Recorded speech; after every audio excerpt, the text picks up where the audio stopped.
경매로 나온 물건을 보다 보면 정말 마음에 드는 물건을 발견을 했는데 대항력이 있는 임차인이 있어요. 이런 경우 살짝 꺼려지게 되는데요. 그런데 만약에 보증금마저 확인이 되지 않았다면 우리는 더욱더 어려움을 느끼게 됩니다.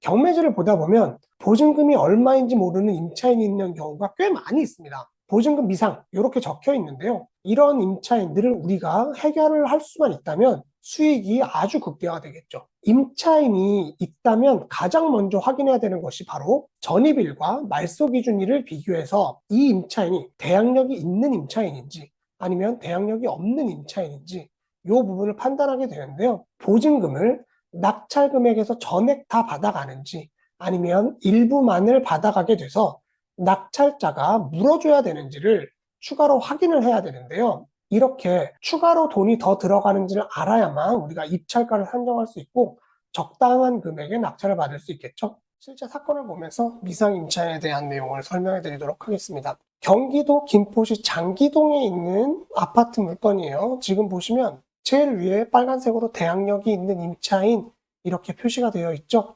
이렇게 빨간색 글씨만 보고 야, 이것이 하면 안 되겠다 라고 생각하시는 분들도 있으신데요. 그렇게 생각할 거 아니에요. 낙찰자가 물어줘야 될 돈이 있을 수도 있으니까 조심해라. 이만큼 가격 계산 잘 해라 라는 얘기입니다. 지금 임차인은 한 명이 있어요. 우리가 임차인을 확인할 때 전입일과 말소기준 권리라고 비교를 해봐야 되겠죠. 전입일이 2017년도 11월 달입니다. 말소기준 권리일이 17년도 12월 15일이에요. 임차인이 전입일보다 더 빠릅니다. 그러니까 당연하게 대항력은 있다. 그런데 보증금이 미상이다. 이걸 우리가 이제 미상임차인이라고 얘기를 하는데 낙찰을 받으면 얼마를 물어줘야 되게 될 수도 있다는 얘기인 거죠. 그렇기 때문에 우리는 이 미상임차인의 보증금을 확인할 수 있다 그러면 좋은 수익을 거둘 수 있다라고 얘기를 하는 겁니다. 이 미상임차인의 보증금을 확인할 수 있는 방법이 몇 가지가 있는데요. 그거를 제가 하나씩 설명해 드리도록 하겠습니다. 첫 번째 방법은 임차인이 전입을 했을 당시의 시세를 확인하는 방법이에요.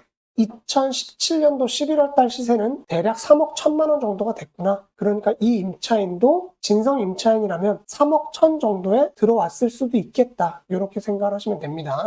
두 번째 방법은 바로 근저당권자를 확인하는 방법인데요. 지금 보시면 근저당권자가 농협입니다. 근데 돈을 빌려주기에 앞서서 임차인이 들어와 있죠. 선순위 임차인이 있으면 금융권에서 돈을 빌려주지 않아요. 하지만 선순위 임차인이 있는데도 돈을 빌려줬다는 얘기는 선순위 임차인의 전세금하고 본인들이 대출을 해준 대출금하고 합쳐서 그게 부동산의 물건 가액보다 훨씬 더 클 경우에만 안전하니까 빌려줬겠죠. 그래서 대출을 해줬을 때 당시에 KB 시세를 확인하는 방법이 있습니다. 농협에서 돈을 빌려줬을 당시 17년도 12월에는 KB 시세가 얼마였는지를 확인을 좀 해봐야 되겠죠. KB 시세를 좀 확인을 해보면 매매에 대한 KB 시세가 4억 3백이었습니다. 근데 우리 물건을 보면 얼마를 빌렸었죠? 3억 3,800을 빌렸었습니다. 물론 채권 최고 금액은 1금융권 같은 경우는 이자까지 포함해서 120%를 설정을 하고요. 2금융권 같은 경우는 130%를 설정을 합니다. 농협이니까 130%를 설정을 했다고 계산을 한번 해볼게요. 3억 3,800 나누기 1.3 약 2억 6천만 원 정도를 빌렸었겠네요. 약 4억 정도 되는 KB 시세를 가지고 있는 아파트에 2억 6천만 원을 빌려줬다는 얘기는 약 70% 정도의 대출을 해줬다는 얘기예요. 그렇다는 얘기는 임차인이 무상 임차인일 가능성이 높다는 거죠. 돈을 빌려주는 은행은 선순위 임차인이 있으면 돈을 절대 빌려주지 않아요. 손해를 보지 않으니까. 하지만 돈을 빌려줄 때 안에 살고 있는 사람이 돈을 내지 않고 살고 있는 사람이다 라는 걸 인증을 한다 그러면 돈을 빌려주게 되는 거죠. 그때 바로 은행에서 확인을 하는 게 무상임대차 확인서입니다. 이렇게 무상임대차 확인서가 있는 물건들은 우리가 안심을 하고 들어가시면 돼요. 그러면 이 사건 같은 경우는 은행에서 돈을 빌려줄 당시에 임차인이 있었음에도 불구하고 부동산 가치의 70%나 되는 돈을 빌려줬다는 얘기는 무상임대차 확인서를 제출을 한 사람이다. 보증금 미상으로 되어 있지만 보증금을 내지 않은 임차인일 확률이 높다라고 생각하시면 됩니다. 세 번째로 우리가 확인할 수 있는 방법은 현장에 가서 확인하는 방법이에요. 현장에 가서 주소지를 확인하는 방법인데요. 임차인의 주소지하고 소유자의 주소지가 같은지를 보는 겁니다. 이거는 보통 부모 자식 간에 많이 있는 일인데요. 부모님이랑 자녀분이 임대차 계약을 맺었는데 근데 현장을 나가봤더니 등기부등본상에 있는 소유주랑 임차인이랑 같은 주소지로 되어 있다라는 얘기는 모시고 살고 있다라는 추측을 해볼 수가 있겠죠. 물론 100%는 아닙니다. 그리고 부모 자식 간에도 실제적으로 돈이 오갔다면 대항력은 인정이 됩니다. 그렇기 때문에 조사를 정확하게 하셔야 됩니다.